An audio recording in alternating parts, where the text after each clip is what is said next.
Hola, veïns y veïnes, ya estamos aquí otra vez de vuelta y quería comentarles que esta noche tenemos un invitado muy especial, un amigo de esta casa y un gran escritor de la provincia de Castellón. Le estoy hablando de Víctor Maicas. Víctor, buenas noches. Hola, muy buenas noches, Paco. ¿Cómo está usted? ¿Bien? Pues muy bien, la verdad, muy bien y encantado de estar aquí. Ya he estado más veces contigo y es un placer poder estar contigo y con todos los televidentes. Es que resulta que Víctor ha editado su cuarta novela después de que, ¿se acuerdan ustedes?, que vino a presentar La playa de Rebeca, también la República Independiente de Mavisag, y la última, si ustedes se acuerdan, fue año 2012, El mundo de Godal. Y ahora nos viene, pues, con Mario y el reflejo de la luz sobre la oscuridad. Ojo, que una frase, ¿eh?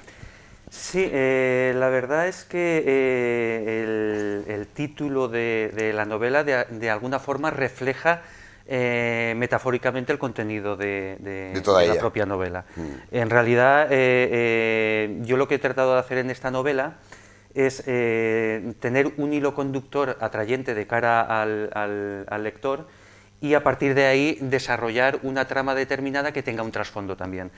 Mario y el reflejo de la luz sobre la oscuridad, en cierto modo, nos define la historia de Roberto, que el protagonista no es Mario. Sí, claro, no es Mario, es Roberto. Roberto es el que cuenta la historia en primera persona y Mario es ese personaje que aparece en su vida de repente, luego al final de la novela se sabe concretamente por qué aparece. ¿Por qué? Sí. Efectivamente, y el hilo conductor es esa historia de superación personal del personaje de Roberto. La novela empieza el 1 de mayo, digamos. Entonces, Roberto está en una situación muy complicada, es un periodista muy idealista, cree mucho en la libertad de prensa, la libertad de expresión, la información veraz, sin manipulaciones. Y él empieza la novela en una situación crítica a nivel también personal. Él ha tenido una ruptura dolorosa, sentimental, y se refugia en su trabajo. Como digo, es un periodista muy idealista. Él, en esos momentos de estar mal personalmente, muchos nos refugiamos pues, en lo primero que tenemos, que es en ocasiones el trabajo. Él se refugia en su trabajo. Y como digo, al ser muy idealista, él empieza a hacer una serie de artículos, a publicar una serie de artículos que rápidamente tienen consecuencias, ¿no? Claro. Es despedido. Y claro, ya lo despiden. Efectivamente, lo despiden directamente porque hay presiones al periódico donde trabaja.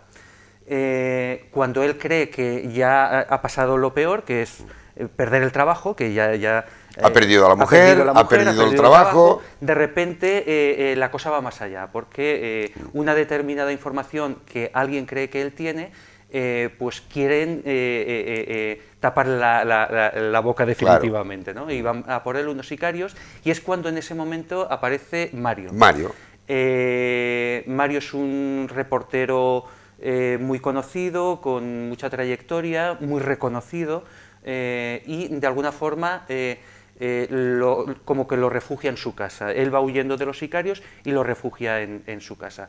Como digo, Mario es una persona de 65 años, con muchísima experiencia, muy valorado, y a partir de ahí se entremezcla la otra trama, esa denuncia hacia la manipulación informativa a través de artículos del personaje del propio Mario, y toda esta historia transcurre durante los meses de mayo y junio de 2011, que es justo cuando empieza el movimiento 15M, que de alguna forma Roberto ve reforzada su rebeldía con el nacimiento del movimiento, ¿no? Se da cuenta de que hay mucha más gente como él, que se sabe que está esa gente, pero que de alguna forma no era visible, ¿no? Y ahora él lo ve, ¿no?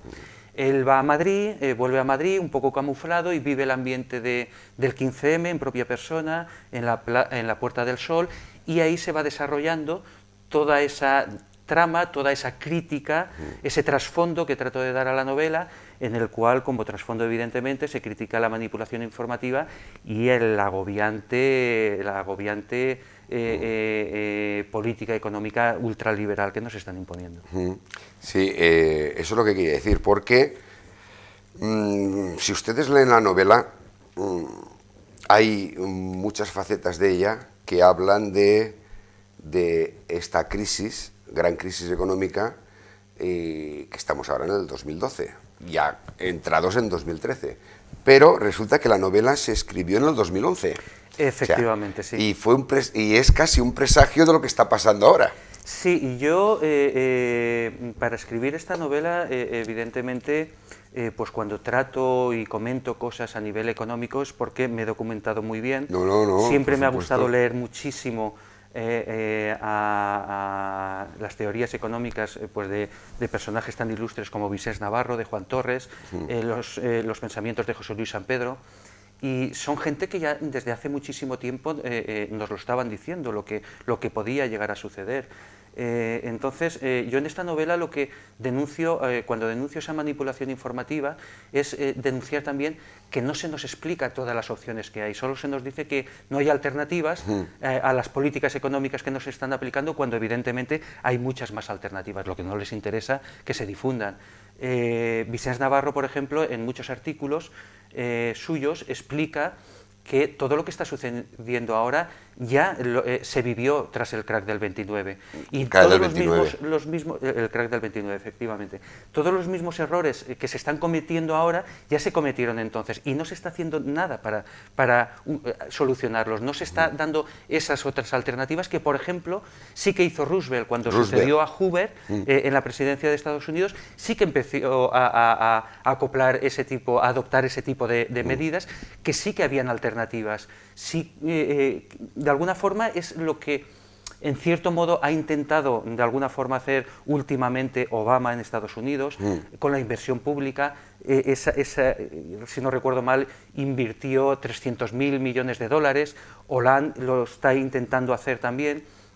Y sí que hay otras alternativas. Claro, para que existan esas otras alternativas se ha de ver que determinada gente, sobre todo los que más tienen, las grandes multinacionales, las grandes fortunas, han de colaborar, tal y como pasó con las medidas que adoptó Roosevelt, de que paguen los impuestos que les pertenecen, la desaparición de los paraísos fiscales, evidentemente, para que todo ese dinero se pueda reinvertir en el bien social, es decir, de alguna forma, tal como nos dicen estos economistas, impulsar, que son las teorías keynesianas, a través del Estado, con ese dinero que realmente se podría recaudar, para crear políticas de empleo y reactivar el consumo. Es decir, y cuando haya consumo y haya más empleo, la gente va a contribuir económicamente con sus impuestos. Es decir, es esa otra opción, las políticas keynesianas, que no nos están dando ahora. Esas otras alternativas, y en este libro lo que trato de dar es esa otra visión que en los grandes medios de comunicación no se nos dan. No, porque la información sale muy tergiversada. Nos cuentan una serie de películas que dices, bueno, es que no entiendo ni lo que me estás contando, porque sí que, en verdad, sí que hay soluciones, porque claro, ahora nos han salido con el cuento que hay que rescatar la banca, ¿vale? Y entonces las personas de a pie decimos, bueno, y cuando la banca ganaba dinero, ¿por qué no lo repartía? Ahora resulta que sí, que hay que ayudarle a la banca porque la banca es la que necesita la ayuda. ¿Y qué hacemos con las personas? Sí, no, es que es muy perverso, porque precisamente la economía neoliberal nunca ha creído en la acción del Estado a nivel de las políticas sociales y todo esto, pero curiosamente con las pérdidas sí que les gusta esa socialización, por decirlo de alguna forma, del Estado. Es decir, para cuando os necesitemos sí que queremos el Estado, para otras cosas no. Y entonces es curioso que mientras se está recortando el estado del bienestar, todos esos logros que se han conseguido a través de los años, mientras se está recortando todo esto, estamos dando dinero a quienes realmente han creado el problema, que es toda esta crisis financiera. Entonces es muy perverso, ¿no? Es decir, y si además diesen ejemplo de alguna forma a ellos, es decir, como yo recuerdo al principio de esta gran crisis, hasta el propio Sarkozy fue el que dijo, hay que refundar el capitalismo, es decir, hay que hacerlo más humano, esto de los paraísos fiscales, y estuvieron en un tris de decir, bueno, vamos a ver qué pasa con los paraísos fiscales. No se hizo nada. No se podía, no lo dejaron. No lo dejaron, ni lo dejaron a él, ni tampoco posiblemente los que podían quisieron hacer nada a ese respecto. Entonces, realmente sí que se pueden cambiar las cosas. Y entonces sí que recuerdo de que en aquella época, hace 3 años, no había movilizaciones sociales, No. se comentó de refundar el capitalismo, de quitar los paraísos fiscales para que fuese un capitalismo humano, como es el estado del bienestar en los países nórdicos, que son un claro ejemplo de que se puede tener un capitalismo en el cual cada uno, pues la empresa que gane dinero, perfecto, cuanto más dinero gane, muchísimo mejor, en el sentido de que también está creando empleo, pero en economía productiva, no especulativa. Claro. No es ese tipo de economía en la cual todos los beneficios se van a los paraísos fiscales. Y solo hay beneficio en la bolsa, que solo no es tangible, no se ve. Esos beneficios de cara a la población no se ve. Y encima, pues determinadas empresas, sus beneficios, en lugar de aportar esos impuestos para el bien común, pues se van a los paraísos fiscales y no pagan los impuestos que realmente les debería corresponder. Entonces, de alguna forma en esta novela he intentado ofrecer esas otras alternativas, ¿no?, a través del personaje de Mario, y es curioso porque uno de los artículos que aparecen en la novela repercutirá en las revueltas del norte de África, en la sociedad occidental. Sí, cuando hablan de... Este artículo yo lo escribí y se publicó antes del movimiento 15M. Fue en marzo, y es precisamente... lo escribí pues viendo lo que nos cuenta la historia, viendo lo que había sucedido tras el crack del 29, todo lo que había sucedido a nivel de otras épocas de malestar y demás, cuando, tal y como nos dicen muchos analistas, esa degradación, esa insostenibilidad del sistema desembocará en revueltas sociales, en manifestaciones. Y tardó, bueno, yo lo publiqué en marzo, a los 2 meses empezó el movimiento 15M, empezó todo, ¿no?, en ese sentido. Y muchas veces en algunas entrevistas que me han hecho, me han comentado que para qué ha servido, según mi opinión, el 15M. Yo siempre he dicho de que para lo que ha servido el 15M es para demostrar a la gente de que hay más alternativas, de que de alguna forma mucha gente que pensaba que es muy insignificante y no puede hacer nada, saliendo a la calle pacíficamente, evidentemente, reivindicando lo que realmente es justo, se pueden conseguir cosas. Por ejemplo, nadie salió a la calle cuando se dijo de quitar los paraísos fiscales, como que todo el mundo estaba a la expectativa, no se eliminaron. Mucha gente ha salido a la calle cuando ahora se están haciendo tantos recortes a nivel de la sanidad, de la educación, y de alguna forma se están minimizando esos recortes que, si no hubiese habido una movilización social, posiblemente estarían hechos de una forma incluso más brusca. Los movimientos sociales es lo que de alguna forma ponen en prealerta a los que dominan el gran poder.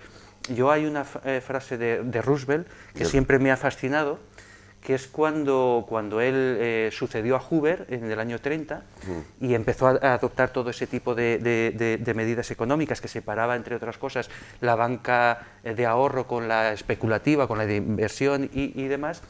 Él hubo un momento en el cual reunió a todos los movimientos sociales, sindicatos y demás, y les dijo: obligadme a hacer las reformas, porque si vosotros no salís a la calle, si vosotros no reivindicáis, yo no tendré fuerza de cara a los grandes lobbies económicos de poder a hacer esas reformas. Si vosotros les dais a entender de que hay mucho malestar y de que si no es posible que ellos pierdan más todavía, entonces si vosotros mostráis ese malestar, podré hacer yo algo. Y es lo que eso es lo que estamos viendo ahora últimamente con estas movilizaciones.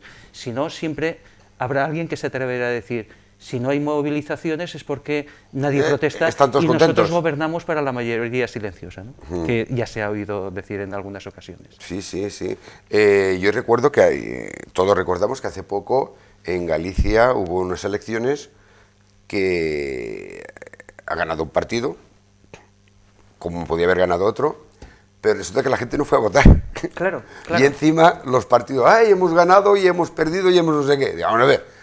Si lo que tendréis que hacer es dimitir todos porque la gente no ha salido a votar. Efectivamente. Que vote un 25% de la población para que tú digas que has vuelto a ganar las elecciones, eso es Sí, Eso es la tontería más grande del mundo. Además es no que, se dan cuenta de que la gente no los quiere. claro, es que el problema es que de alguna forma, bajo mi punto de vista, tendrían que ser más conscientes de la verdadera realidad que hay. Es decir, hay un verdadero drama, hay 500 desahucios cada día. Al día. Es que es un verdadero drama. Hace poquito en un programa de televisión se comentaba de que se hablaba respecto a que una noticia que salió, no sé si fue en el Washington Post o en el New York Times, de una persona que estaba rebuscando en los cubos de basura. Se decía que se había exagerado y demás. Bueno, se ha exagerado respecto a que no todo el mundo vamos así pidiendo, pero esa gente existe y cada vez hay más. Yo los veo. Y desde Cáritas se nos está diciendo que se ha triplicado. Si no me equivoco, ellos mismos dicen que se ha triplicado la ayuda. Se ha triplicado. A mí me gusta viajar mucho. Yo he estado en muchos países viendo la realidad de esos países y cuento, cuando voy a algún país, en mis artículos o en mis novelas, lo bueno y lo malo, porque yo tengo que contarlo todo, Claro. según lo que veo. Y yo, por ejemplo, hace un par de años estuve en Gambia. Gambia es un país en el cual hay mucha precariedad, mucho desempleo. Yo hablaba con la gente, están bastante mal. Allí me decían que alguna gente con la que hablé me decía, dice, sí, este es el típico país entre comillas democrático, en el cual cada 5 años hay elecciones, pero siempre gana el mismo. Siempre gana el mismo. Siempre gana el sí, mismo. Es democrático. Entonces, lo digo porque había mucha precariedad, pero yo, por ejemplo, iba a los mercados y la gente estaba comprando en los mercados y no habían disturbios continuamente en la calle y la gente se tomaba un café. Es decir, lo que se pasa a la gente se lo pasa en su casa. Y muchas veces eso de decir, no, es que no pasa nada, como ahora, por ejemplo, que vemos, salimos un sábado por la noche y hay gente en la calle. Sí. Claro, hay gente en la calle, pero ¿cuánta gente está en su casa que no tiene apenas para salir? Más de 6 millones y lo que es en peor, España. claro, y lo que es peor, que no llegan a final de mes. Es decir, es que Gambia, por ejemplo, que es el ejemplo que he puesto, está en una precariedad excesiva, terrible, pero la gente tiene que vivir, y viven como pueden, y van y compran con su precariedad, con la precariedad que tienen, pero no se ve un país en total guerra. Es decir, aquí vemos una precariedad que no es palpable a lo mejor cuando sales a la calle, sí cuando ves, yo cada vez veo a más gente rebuscando en los cubos de basura, Y yo también. y cada vez vemos que las desigualdades entre ricos y pobres están aumentando, y lo dicen organizaciones poco creíbles, es decir, organizaciones con mucha credibilidad en ese sentido, y te están dando unos números que asustan, y es que lo peor de todo es que es insostenible. Es decir, desde la época desde los años 80, que se empezó con la ley Glass-Steagall a desregularizar lo que fue, entre otras cosas, ¿no? Lo que es la banca especulativa con la de ahorro, con la de inversión, pues es que se ha disparado todo. Es decir, así como antes, creo que fue en ATAC, un artículo que leí, que a nivel financiero, antes de cada operación que se invertía en economía productiva, pues era paralelo, una especulativa. Ahora de cada inversión financiera a nivel productivo hay 200 en especulativa. Es una economía que no nos favorece a nadie, es decir, solo a nivel bursátil. Y encima los beneficios de la bolsa, determinadas empresas, según se dice, no pagan los impuestos porque los pagan en paraísos fiscales. Entonces, bueno, no sé dónde vamos a llegar. Es que es insostenible, además. En Alemania, por ejemplo, que es el motor de Europa, según comentan. Bueno, eso es lo que dicen ellos. Eso es lo que dicen ellos, a nivel productivo. Ya sí, explotarán, ya. A nivel productivo sí, pero ya últimamente ya estoy oyendo protestas en las cuales la gente está protestando porque hay 7 millones de empleos de los mini-jobs, cobrando 400 euros. Bueno, es que esta gente cuando se jubile, ¿qué pensión va a tener? Cotizando por 400 euros. Y allí ya están protestando de esa gran diferencia entre ricos y pobres. ¿Para qué queremos tener un Estado que sea el motor de Europa con 7 millones de pobres? ¿No tendremos que fijarnos más en economías, por ejemplo, como las nórdicas, las de Suecia, Dinamarca, que siguen habiendo ricos allí y me parece muy bien que hayan, pero es que no hay pobres. Ni pobres, es Es que no hay pobres. Entonces, no nos tendremos que fijar más en ese tipo de economía, que los ricos siguen siendo ricos y me parece bien, mientras no hayan pobres. Claro. Es decir, es que, y bueno, en 20, 25 años, desde que el neoliberalismo ha acampado a sus anchas, es que estamos donde estamos. Y no se ve la cosa de cambiar, porque si los cambios es que la economía a nivel del Producto Interior Bruto vaya subiendo, pero la gente cada vez sea más pobre, pues bueno, es que no hay que ser muy listo para saber que eso va a traer una inestabilidad social, porque la gente, cuando uno no tiene, es cuando sale a la calle. Claro, entonces los ricos, ¿cómo se van a hacer más ricos si la gente no compra? No hace mucho, si no mueve el claro, dinero. No hace mucho vi, no recuerdo su nombre, el discurso de un empresario estadounidense, y él decía, dice, yo soy muy rico. Ah, sí, sí. No sé si tú lo llegaste a ver. Sí, señor, sí. Y decía, dice, pero nosotros necesitamos que la gente consuma y que la gente viva bien y que la gente tenga poder adquisitivo, porque si nosotros, si no es así, nosotros habrá un momento en el cual ya no tengamos beneficios, porque si, y él ponía el ejemplo, que yo lo digo también en la novela, en un artículo, y ponía el mismo ejemplo él. Dice, yo cada día compro, o puedo llegar a comprar, o cada 2 o 3 días, un pantalón, o una temporada, un pantalón, o 3 pantalones para consumo propio, pero no 3.000. Claro. Si esa gente no consume los pantalones, yo al final no venderé pantalones.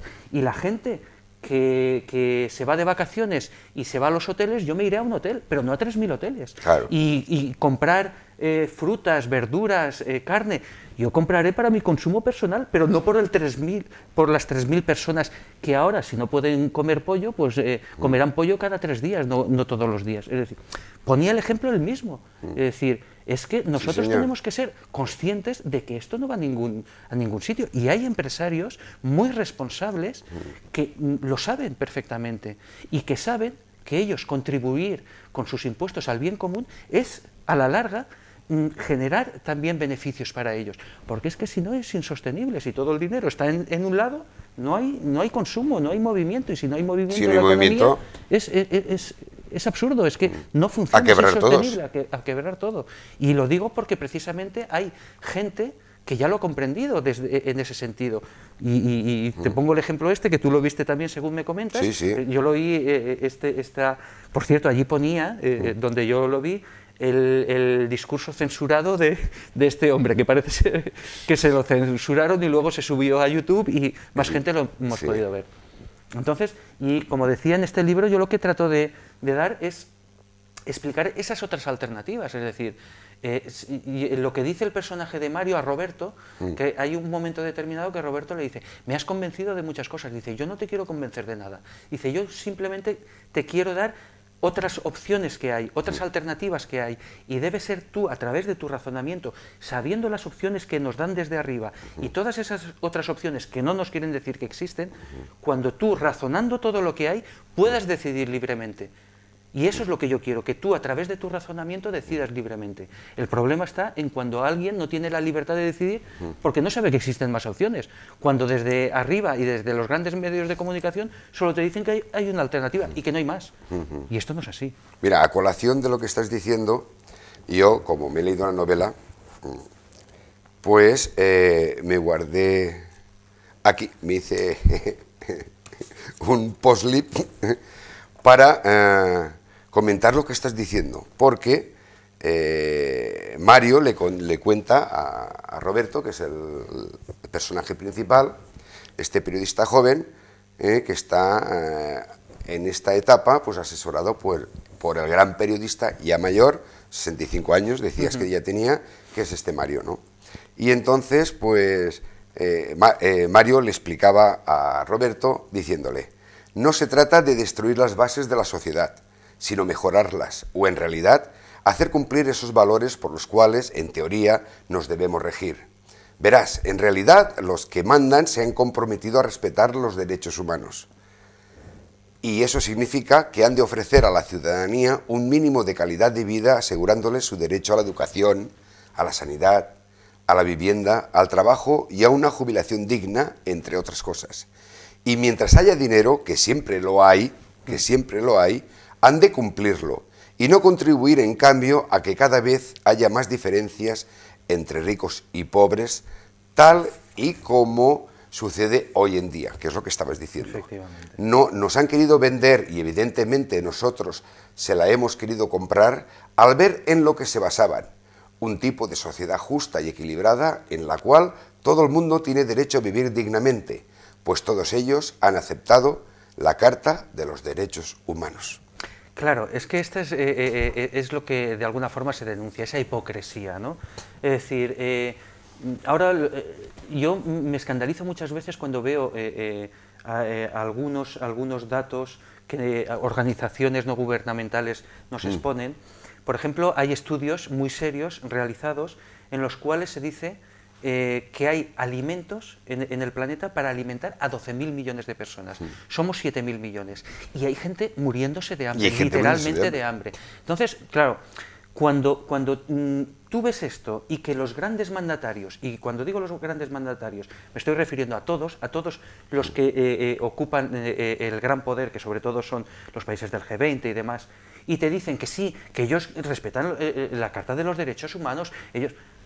Pero que me estás vendiendo, si eres tú el que lo... Si podemos alimentar a 12.000 millones cuando hay 7.000 millones y no lo estás haciendo, es que me estás mintiendo. Claro. Es que no puedo aceptar esa hipocresía y con todo lo demás de la misma forma. Es decir, si podemos, porque está demostrado, la historia nos lo ha demostrado, que existen sociedades justas en las cuales se puede respetar la individualidad de cada cual, pero además ser solidario en el conjunto de la sociedad, y vuelvo a repetir, y no me cansaré de repetirlo, como nos han demostrado estados como Suecia, como Dinamarca, como Noruega, como Finlandia, que han desarrollado un magnífico estado del bienestar. Si existe esa individualidad propia de que cada uno puede ejercer su derecho para el desarrollo de la sociedad, creando empleo a nivel privado, que me parece perfecto, pero contribuye al bien común de todos, si existe esa opción, porque además con esa opción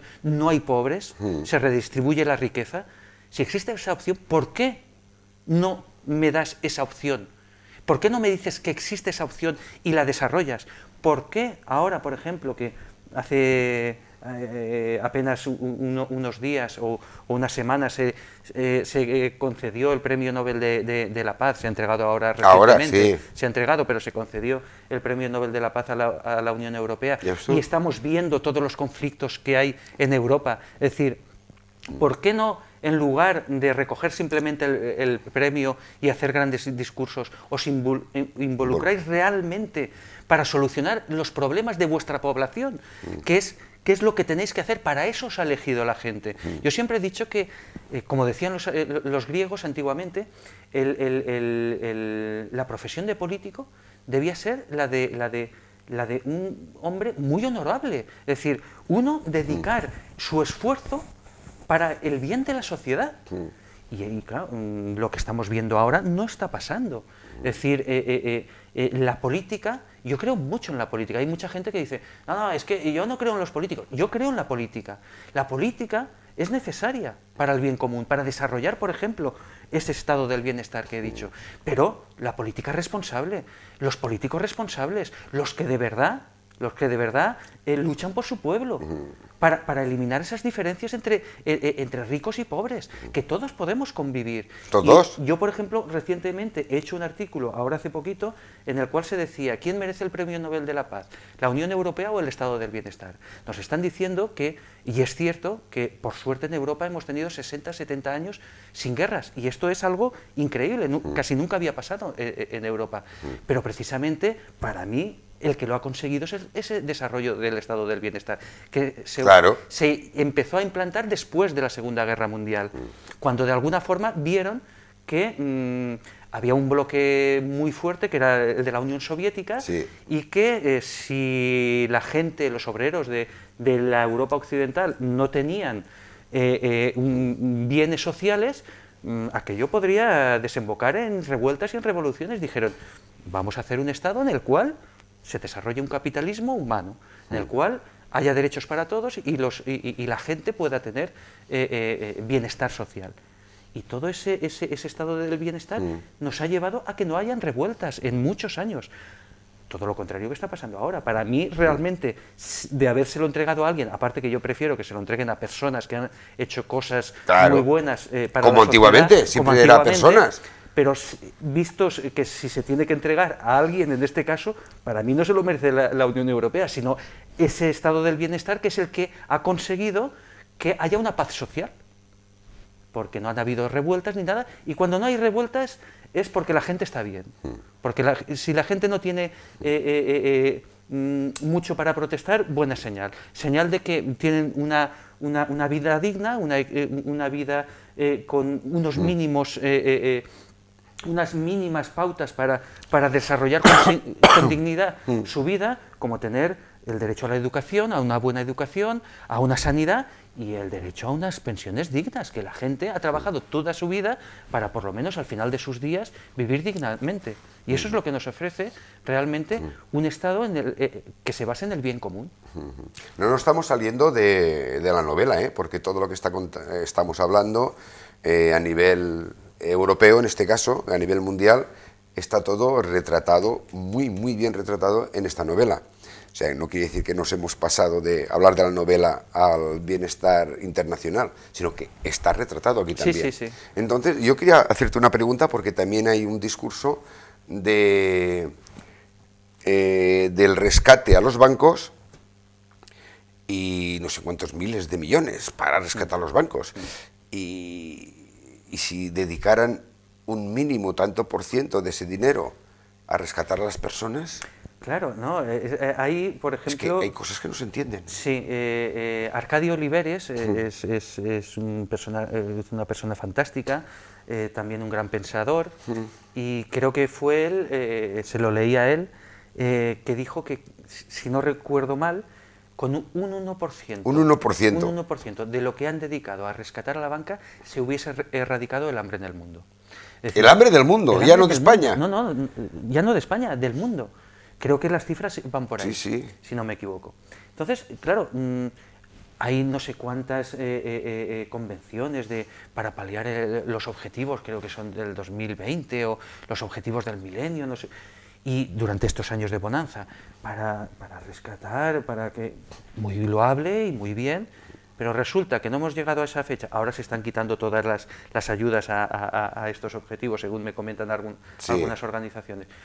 Y resulta que eso es para el 2020, cosa que ya, por desgracia, no se va a conseguir. Pero a los 2 años ha habido el crack financiero, se han reunido todos ellos, han dedicado miles y miles y miles de millones para salvar a la banca, y con un 1% se hubiese erradicado el hambre en el mundo. ¿En qué mundo vivimos? Es que es perverso. Pero ¿quiénes nos mandan? Y que luego nos digan que tienen buena voluntad y que... Y premios Nobel de la Paz. Premios Nobel de la Paz. Es que son ellos y los lobbies económicos que les mandan, evidentemente, porque ellos se sabe que tienen las manos atadas, pero oye, si estás ahí será para representar a tu pueblo. Y si tú ya no haces intención de representar a tu pueblo, a tu ciudadanía, pues no estés ahí, y habrá otro. Pero es que, de verdad, yo cuando los veo en esas reuniones, en la cumbre para salvar el planeta, y nunca hacen nada, y bueno, ¿a quiénes elegimos nosotros? Es decir, ¿quiénes nos están gobernando a nivel mundial? Y entonces, pues claro, es lamentable y perverso ver que con muy poco dinero se podría rescatar a las personas, muy poco dinero relativamente con lo que se están gastando para este menester de salvar las finanzas, ¿no? Pero que es que si encima si diesen ejemplo ellos mismos, es decir, bueno, hemos llegado a un punto en el cual pues se ha de recortar algo, cosa que dudo que se tenga que recortar tanto, pero nosotros vamos a ser los primeros en dar ejemplo. Vamos a hacer desaparecer los paraísos fiscales, se va a contribuir con lo que sin rebajas fiscales, pero es que es que ni ellos dan ejemplo, porque es que es muy perverso. Es decir, este tipo económico, este sistema económico que nos están dando es muy perverso. Y lo que tú comentabas, efectivamente, todo lo que estamos hablando está relacionado con la novela, porque yo lo que he hecho ha sido... en una entrevista recientemente me dijeron, esta novela como que tiene dos vertientes, es decir, un poco ensayística, de ensayo, y un poco de novela. En realidad, yo lo que siempre he dicho es que a mí me gusta crear una trama en la cual atrape al lector divirtiéndolo, de eso se trata, pero de alguna forma tocar ese trasfondo. Entonces, aquí aparecen varios artículos de Mario, escritos por Mario. Muy buenos, de verdad. Y entonces lo que... digamos que la parte novelada se va alternando con la parte que podríamos decir de ensayo, ¿no? Sí. En esos artículos que se van intercalando. Esos artículos que no están ahí porque sí, sino que porque están relacionados con la novela, porque Roberto está haciendo la biografía de Mario y entonces para hacer la biografía dice, pues voy a poner este artículo de Mario, y entonces él lee el artículo de Mario. Y es esa parte de ensayo, y que no es ensayo porque un ensayo es otra cosa, pero de alguna forma se podría entender de esa forma, ¿no?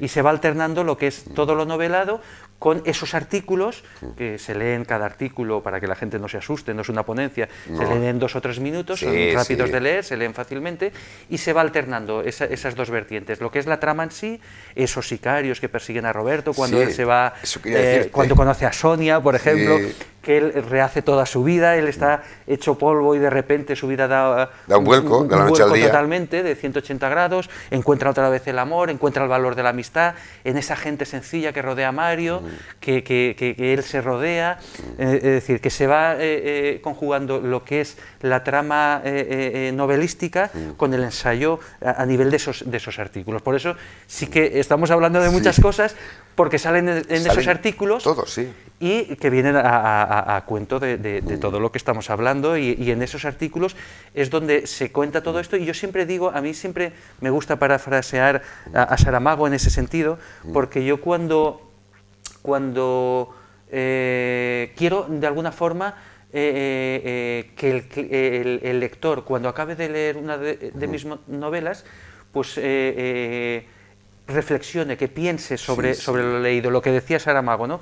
Cuando un lector acabe de leer una de mis novelas, que reflexione, que piense sobre todo lo que yo he puesto aquí. Yo de alguna forma, pues también me gustaría eso, ¿no? Lo que decía Saramago, que piensen, y sobre todo que reflexionen sobre todas esas opciones, lo que decía Mario en la novela Roberto, que hay muchas alternativas, y que cada uno, viendo la realidad de cada una de esas alternativas, apueste por lo que más le interese, y si es posible que sea para contribuir al bien común, porque en definitiva el bien común también le favorece a él. Es decir, nadie podemos vivir aislados, vivimos en sociedad, como se dice en la novela, porque nos necesitamos. Hasta los más ricos necesitan vivir en sociedad. Si no, ¿cómo serían ricos? Efectivamente. Son ricos con el dinero de los demás. Si los demás no tienen dinero, ¿cómo vas a ser rico? Y porque necesitan que alguien construya carreteras, y necesita que alguien pues, vaya a comprar a los comercios. Haya alimentos para poder comer él también. Todos nos necesitamos. De alguna forma tenemos que concienciarnos que vivimos en sociedad porque nos necesitamos todos, y que ese bien común nos favorece a todos. Y lo que hace un ratito decíamos de este empresario de Estados Unidos, que decía, es que nosotros necesitamos a la población. Lo que no podemos hacer es hacerla pasar penalidades, porque repercute, egoístamente repercute también en nosotros. Es decir, hacer entender a toda la sociedad de que nos necesitamos entre todos. Cada uno, evidentemente, tiene que hacer sus logros para desarrollarse individualmente a sí mismo, pero que nos necesitamos entre todos. El bien común es para todos. Todos nos necesitamos. Un rico que, si no hubiesen alimentos que otro cultiva, que se come los billetes de 2 en 2. Es que literalmente se moriría de hambre. Nos necesitamos todos. Y es lo que de alguna forma se trata de decir también en esta novela, que nos necesitamos todos, que debemos contribuir al bien común, y sobre todo en épocas tan... Esto lo dices en época de bonanza, y como que cada uno dice, ¿qué me está contando? Fábulas, ¿no? Pero no, es la realidad. Es realidad totalmente. Es la realidad. En la novela, pues, como había comentado al principio Víctor, es de un periodista que escribe una serie de artículos acusando pues a los grandes magnates, pero sin nombrarlos. Y resulta que durante toda la novela pues hay varios artículos también escritos por el otro personaje, que es Mario, que tampoco nombra a nadie. Eso quiere decir que no tendrás sicarios detrás de ti, ¿no? No, porque aquí o sea, no nombras a nadie, pero dejas intuir que son todos. ¿Quién son todos, no?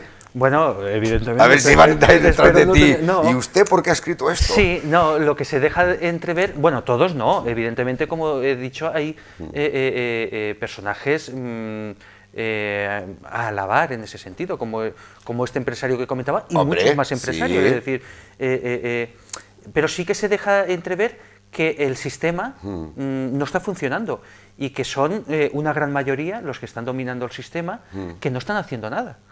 Es decir, y hace relativamente poco, hace un año o una cosa así, recuerdo en Alemania que hubo varias personas con mucho poder económico, sí, no poder real, pero con ricos, por decirlo de alguna forma, que decían que se tenía que cambiar un poco el sistema, que ellos tenían que pagar más impuestos. Sí. Es decir, es como cuando se habla de los políticos. Es que todos los políticos son unos corruptos. No, no, todos no. Hay unos cuantos, pero por desgracia unos cuantos son muchos. Que ya son muchos, porque a lo mejor tienen más poder que otros. Es decir, yo, como decía antes, yo creo mucho en la política y creo que hay políticos muy buenos, como hay empresarios muy buenos, pero evidentemente lo que está pasando no es una casualidad, es decir, lo que está pasando es por algo, y es porque algo no está funcionando. Y como digo en la novela, como dice Mario en la novela, él, muchos artículos, por ejemplo, que publica Roberto, él no quiere destapar un caso concreto de corrupción, quiere destapar lo que está pasando a nivel general. Sí. No se nombra a nadie. No, en la historia no se verá ningún nombre propio, ni se intuirá a alguien que puede ser de la vida real, pero sí que está sucediendo en la vida real. Sí que es algo que estamos viendo continuamente en los rotativos, que estamos viendo en las televisiones, que estamos oyendo en las radios, todo eso que está pasando continuamente. Bueno, es que es cada día sí, sí. de esa corrupción que hay, y entonces lo que es una denuncia, por decirlo de alguna forma, al sistema. Es decir, esto no está funcionando, esto hay que cambiarlo. Algo que está diciendo continuamente, pues como te digo, personajes muy ilustres como José Luis San Pedro, como Eduardo Galeano, sí. como economistas, todos, efectivamente, que está diciendo que esto no funciona. Entonces, yo en esta novela realmente no quiero denunciar a nadie en concreto, porque no es mi misión. Están los jueces para eso, yo no voy a denunciar a nadie, solo faltaría eso, meterme en esos berenjenales en el sentido de que... Tendrías sicarios detrás. Sí, aparte de eso. Pero que creo que lo que quiero de alguna forma decir es que este sistema, hay otras alternativas, que podemos vivir todos bien en sociedad, se puede cambiar las cosas, lo que tú has cambiado, no hay que echarlo todo al traste, sino mejorar las cosas que no funcionan.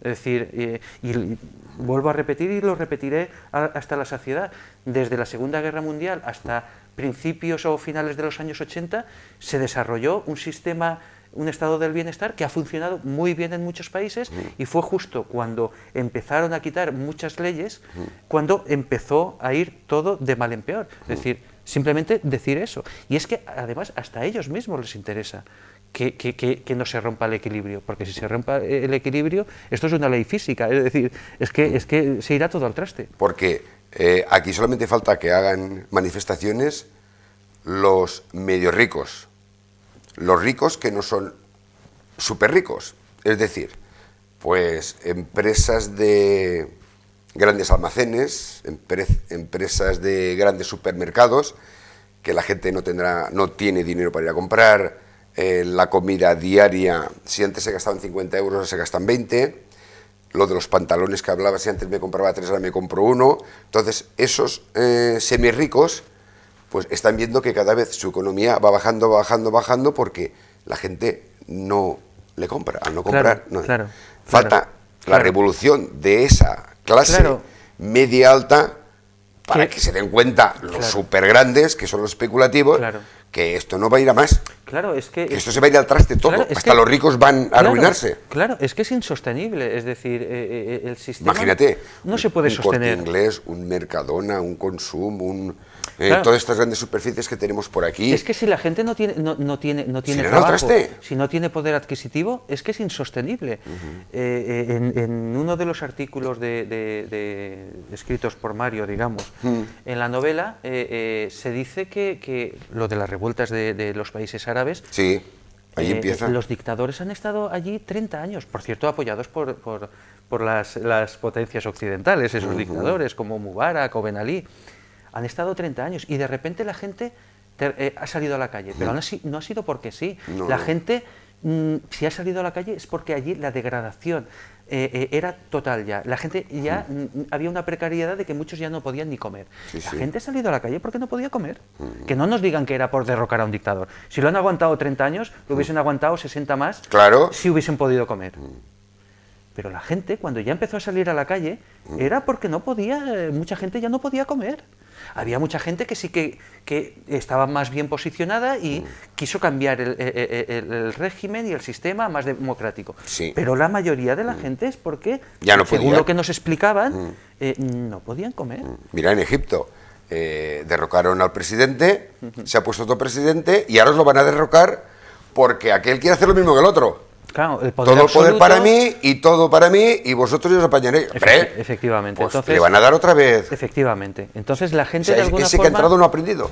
No, es que no aprenden. Es que el poder, según nos decían los utópicos, es muy, muy atractivo, ¿no? Ya se comentaba de que como mucho tendrían que estar un año en el poder, ¿no? Porque si no el poder corrompe. Esto nos lo han dicho muchas veces grandes pensadores. Pero sí, es cierto, es decir, la gente cuando sale a la calle es porque ya no tiene. Ya está. Y como decía, esto nos repercute en todos. Es decir, es que si la gente no consume, si no tiene trabajo, es que va a repercutir en todos. Pues el gobierno de España dice que el año que viene aún será un año muy malo. Yo no sé dónde llegaremos, pues que sinceramente. Que se preparen en manifestaciones históricas, yo porque no sé la gente dónde cuando llegaremos. ya deje de que en verdad ya no solo tengan que ir a los contenedores a buscar algo, comida o algo que tiran los demás, sino que sean el doble, porque ya si no tienes prestaciones, claro, si no tienes un mínimo para garantizar a tu familia, y eso menos mal que las ONGs como Cáritas, Cruz Roja, menos mal. San Vicente de Paúl, etcétera, etcétera, los antonianos aquí también, el padre Ricardo en Castellón, por ejemplo, que se están desviviendo por dar de comer a la gente de aquí, ya no solo los de fuera, sino ya incluso los de aquí, pues esto podría ser ya... No, claro. Además es que es curioso porque todas estas ONGs, Cruz Roja, por ejemplo, pues hasta no hace mucho casi toda la ayuda que daban era para inmigrantes, para gente que había venido de fuera, que no había tenido la oportunidad de integrarse todavía, y ahora están diciendo que la mayoría es gente de aquí. Y son todos de gente que, bueno, el otro día vi un programa por televisión, gente que vivía cómodamente en el sentido de que tenían un trabajo y que no tenían mayores necesidades, ¿no? Pues tenía su trabajo, tenía su vivienda, iba pagando su hipoteca. Pero es que ahora, bueno, ya no tenían para pagar la hipoteca, pero ni tan siquiera para comer. No. Y es que esto cada vez está afectando a más gente. Yo creo que lo que decíamos, los políticos se han de dar cuenta real de esto, es lo que decíamos. Sí, la fotografía del New York Times o Washington Post, no sé qué, periódico, molestó a mucha gente. Es posible que distorsione un poco la realidad respecto a que no somos todos. Bueno, menos mal. Pero es que esa gente está ahí. No es una fotografía hecha de casualidad ni un montaje, posiblemente. Es que esa gente está ahí. Y yo antes no veía casi nadie, yéndome a casa un día, no veía casi nadie. Y ahora veo mucha gente, muchísima gente, levantando la tapa del contenedor y buscando. Y cuando organizaciones tan respetadas como Cáritas o muchas otras ONGs nos están diciendo de que se ha triplicado... Las colas que tienen... de que sea triplicado, es porque es verdad. Es decir, tampoco queramos ocultar eso, es que es verdad. Y tendrían realmente decir, ¿qué estamos haciendo? ¿Qué estamos haciendo? y sobre todo a dónde podemos llegar. Es que es totalmente insostenible, y algo insostenible repercute en malestar, gran malestar social, y lo que tú decías, si alguien no tiene para comer, pero él a lo mejor aún pasa con algo, pero ver a tus hijos que no tienen para comer, bueno, es muy fuerte. Es muy fuerte. Es muy fuerte. Es muy fuerte. Se han visto estos casos de semirrobos a supermercados. En supermercados, claro. Pero claro, es que al final dices, ¿cómo te voy a pagar si tengo que dar de comer a mi familia? Claro, es que si tú piensas que alguien roba ya para comer, es que es muy porque la y es lo último. Es muy precaria, es lo último. Es decir, no sé, es muy complicado, y de hecho, pues bueno, yo lo que he querido contar en esta novela, pues es esa denuncia, esa reflexión de que a mí me comentaban, ¿para qué público va dirigido esta novela? Digo, yo creo que para todo el mundo. Todo el mundo. Para todo el mundo, porque de hecho esta novela no cuenta otra cosa más que el bien común. Es decir, apostar por el bien común, y apostar por el bien común es que no existan revueltas sociales, es que no exista inestabilidad, que eso es apostar por el bien común, porque si cada vez se degrada más la cosa, bueno, todo repercute. De hecho, Mubarak tenía el sillón muy aferrado, y hasta él perdió, y era el de más arriba, aparte de todos los que le rodeaban y todo eso. Es decir, es que en un sistema de inestabilidad, que es sobre lo que estamos viendo, nadie tiene asegurado el sillón. El que más bien posicionado está podrá aguantar mejor, pero nadie nos vemos libres de nada, porque es que de la noche a la mañana, esto además se ve, los grandes analistas lo están diciendo, es insostenible. Es que no sé dónde vamos a llegar, y de alguna forma, pues repito, lo que he querido hacer en esta novela es simplemente reflexionar, que la gente vea lo que está sucediendo a través de esos pensamientos de otra gente, de otros economistas que nos dan la opción, otras opciones ya demostradas en otras crisis, grandes crisis, de decir, no, es que esto nos están contando un camelo. Bueno, no, es que esto ya ha pasado otras veces y se ha podido solucionar de esta forma, que ahora nos dicen que no hay otras alternativas. Aquí también hay una pequeña reseña a que los políticos, pues cuando ven que hay un poquitín de movimiento, vamos a distraer al personal, vamos a ponerles fútbol, vamos a ponerles toros, y como antiguamente, eso me acuerdo de la época que vivimos con el anterior supergobernante, pero claro, te ponen fútbol, pero cuando te ponen el fútbol, tú miras la imagen, los campos vacíos, las plazas de toros vacías. Es que llega un momento... Es que estás contándome mentiras. Claro, llega un momento en el cual... Si no tiene ni para sacar una entrada para el fútbol, y menos para los toros, que valen un dineral. ¿Pero qué me estás divirtiendo? ¿En qué? Sí, además se ha tratado, como se dice también en algún artículo de la novela, de que la gente no piense. Es decir... distraerla en lo que sea. En los programas estos del corazón, que nosotros también hacemos uno. Que me parece bien que existan, porque es una forma de entretener, pero que no todo sea eso, es decir, porque últimamente ya en determinados televisiones ya casi todo es eso, ¿no? No sé... y los programas sacar de la realidad, en donde te cuentan realmente lo que está sucediendo, claro, muchas veces se escudan, no, es que estos programas tienen mucha audiencia. Bueno, yo he visto algunos programas, no voy a decir el nombre de la televisión, pero de una televisión determinada, que están explicando todas estas cosas, que digo yo también en la novela. Bueno, la audiencia ha sido, pero altísima, y cada vez tiene más audiencia. Entonces, que no me vengan con, no, es que lo hacemos por la audiencia, no. Si cuentan la realidad, tendrá mucha audiencia también, pero no interesa. Entonces, y no interesa que la gente piense, no interesa que la gente reflexione. ¿Para qué nos sirve todo lo que está pasando a través de lo que ha pasado a través del movimiento 15M? Pues para hacer reflexionar a la gente, mucha gente que no sabía lo que estaba tampoco pasando, para informarnos más de todas las posibles soluciones que hay a la crisis, y sobre todo pensar, lo que tú decías, es que no interesa que la gente piense, que la gente reflexione, no interesa invertir en educación y que haya una buena educación, la educación te hace pensar. Es Claro. mejor que te distraigas en otra cosa. Yo siempre comento de que, o hablo respecto a que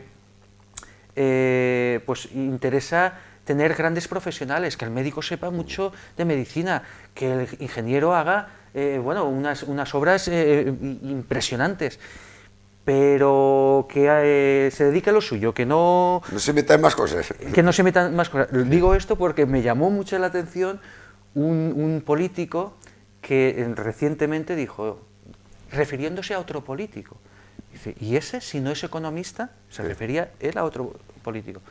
¿Cómo se le ocurre hablar de economía? Hombre, a ver, pero que eso... ¿Y la gente no podemos hablar de economía? ¿Es que somos tontos? Si no sabemos de un determinado tema, tenemos la opción, si nos dan la alternativa de saberlo, de leer personajes como Vicens Navarro, vuelvo a repetir, como Juan Torres, donde te explican todo esto, donde te puedes informar, porque tontos no somos. Si leemos, podemos aprender. Y si yo quiero saber... A mí, por ejemplo, yo puedo hablar de lo que he aprendido en qué se diferencian las políticas keynesianas de otro tipo de políticas, de lo que decía Adam Smith. Eso puedo aprenderlo porque me interesa aprenderlo. Y leyendo, educándome cada día, puedo aprender esas cosas. Y que como ciudadano sí que puedo y debo. No es que puedo, es que debo opinar. ¿Qué tipo de economía puede favorecer al bien común o no? Es decir, claro que lo puedo saber, pero a ellos sí que no les interesa el que sepamos, el que nos informemos. Y claro, la educación es fundamental para todo esto, ¿no? Entonces, claro que como ciudadanos podemos aprender. No es que podamos, es que debemos aprender. A mí, por ejemplo, sí que me interesa ese tipo de economía que me enseñan determinados personajes, porque para mi vida personal, porque vivo en sociedad, me puede valer. A lo mejor no me interesa saber cómo funciona una OPA hostil en la bolsa. Pues bueno, como eso no me interesa, pues yo no opinaré sobre eso, porque entre otras cosas no me ha importado saberlo. Pero sí, concretamente, cómo se puede hacer un tipo de economía basada en el bien común o otra no basada en el bien común. Y me sorprendió mucho este político que decía, ¿y cómo se le ocurre? Entonces, ¿qué pasa? Que si uno no es juez no puede opinar sobre justicia. O para ir a votar debemos estudiar la carrera de ciencias políticas, porque claro, como votamos a los políticos y se vota para que alguien haga política, no, es que es una frase tan inconsistente que es que encima decía Chomsky que el problema ya no es todo lo que no nos quieren decir, sino que se nos trata de hacernos creer de que somos tontos. Se nos trata de hacernos creer que somos tontos. Es decir, no, es que tú no te voy a informar, pero además debes pensar que eres tonto, que sobre eso no puedes hablar. Hombre, enséñame, dame la opción, enséñame las otras opciones y aprenderé, porque cada día de nuestra vida seguimos aprendiendo, si no nos quedamos estancados. Y claro, no les interesa a determinada gente una buena educación y sobre todo que la gente reflexione y piense sobre lo que está sucediendo. Pues yo quiero que esto se arregle, porque si no, las pequeñas y medianas empresas al final nos tocará cerrar a todos, claro, si es porque si no se mueve el dinero, claro, no hay nada que hacer. Si es que es eso, es que nos repercute a todos para bien. Si todo lo que queremos es que las empresas funcionen muy bien, que sobre todo la pequeña y mediana empresa, que es la que más beneficios da a la sociedad, según leí en unos informes, el 80% de la riqueza de este país, el 80% lo produce la pequeña y la mediana empresa. El 80%, que son los que pagan religiosamente sus impuestos. Esos no se pueden escapar a un paraíso fiscal. Nos suben el IRPF, nos suben el IVA y nos suben los impuestos. Lo que queremos, la ciudadanía, es que esas empresas, las pequeñas y medianas, y las grandes también, por supuesto, claro que queremos que funcionen bien también, pero bueno, si la pequeña y mediana empresa está pagando unos determinados impuestos, que la grande la pague también. Porque...